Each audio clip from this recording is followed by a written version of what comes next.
The woman caught on camera physically attacking a black teenager and falsely accusing him of stealing her cell phone has been arrested in California. It happened last night.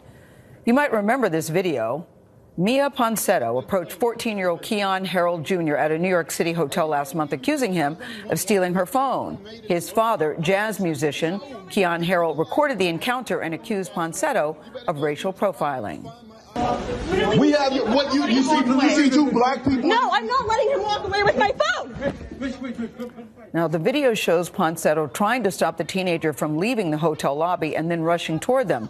Hotel surveillance video shows the 22-year-old woman tackling Keon Jr. Now, he never had the phone. It turned up several minutes later at the hotel. New York City detectives went to California yesterday to coordinate Ponsetto's arrest in connection with the confrontation. She was contacted at a traffic stop in Ventura County near Los Angeles. Officials say that police had to pull her out of the car when she refused to get out. Now, in an exclusive interview, we had just done that interview yesterday afternoon. Her lawyer spoke with us before she was arrested. They told us that NYPD had not yet contacted them. Miya, help me understand. What made you think that Keon had your phone? That's why I'm confused. Why did you think he had it? I was approaching the people that had been exiting the hotel because in my mind, anybody exiting is probably the one that might be the one that is trying to steal my phone. I admit, yes, I could have approached the situation differently or maybe not yelled at him like that and made him feel, maybe some sort of inferior way, making him feel as if I was like hurting his feelings, because that's not my intention. I consider myself to be super sweet. I really never ever meant for it to like hurt him or his father either. Are you saying that you were stopping everybody in the lobby, asking them about your phone? Is that what you're saying? Not everyone, just the people that in the meantime, while the hotel manager was checking the footage, I just wanted to do my part as best as I could. You just described yourself as super sweet. I know you've seen the video. When you look at the video, the reaction seems very extreme. It doesn't seem like it's someone who's super sweet. How would you feel if you were alone in New York and you're going to spend time with your family during the holidays and you lose the one thing that gets stolen from you that has all of the access to the only way that you're able to get back home? I just don't think I would randomly attack people, is what I'm saying to you. I know you said you could have handled it better, but I just don't think I would randomly attack people in the manner in which you did. What do you think when you look at that video? You're standing there in your leggings and your flip-flops, and it looks like you're just going nuts, for lack of a better word. No, I'm not letting him walk away with my phone. I don't feel that is who I am as a person. I don't feel like this one mistake does define me, but I do sincerely, from the bottom of my heart, apologize that if I made the son feel as if I assaulted him or if I hurt his feelings or the father's feelings. I don't believe one mistake defines anybody, but I think when I look at that particular video, you did more than just accuse him. The video seems to show that you physically attacked this young boy.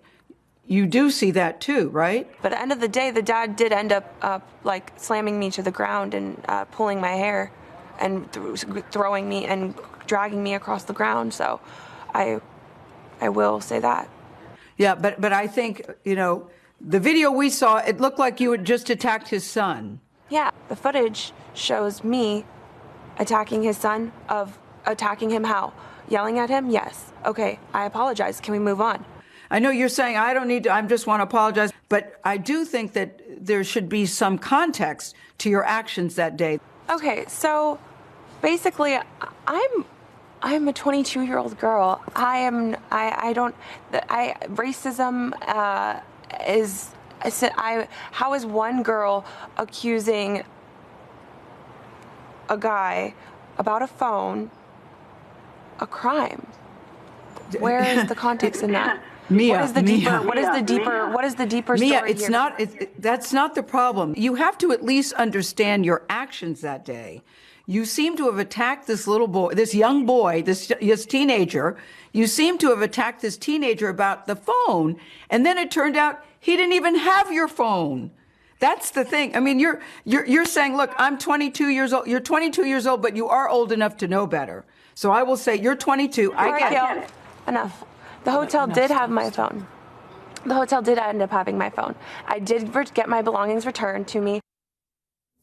All right. Oh, wow. All right, Gayle. Enough. That was my favorite part. Enough. Now, the Harrell family's lawyer released a statement last night. They said this is not about an apology from someone who until a few days ago was claiming she did nothing wrong and, in fact, alleged that Keon Harrell Sr. had assaulted her, someone who targeted a 14-year-old black teenager because of the color of his skin.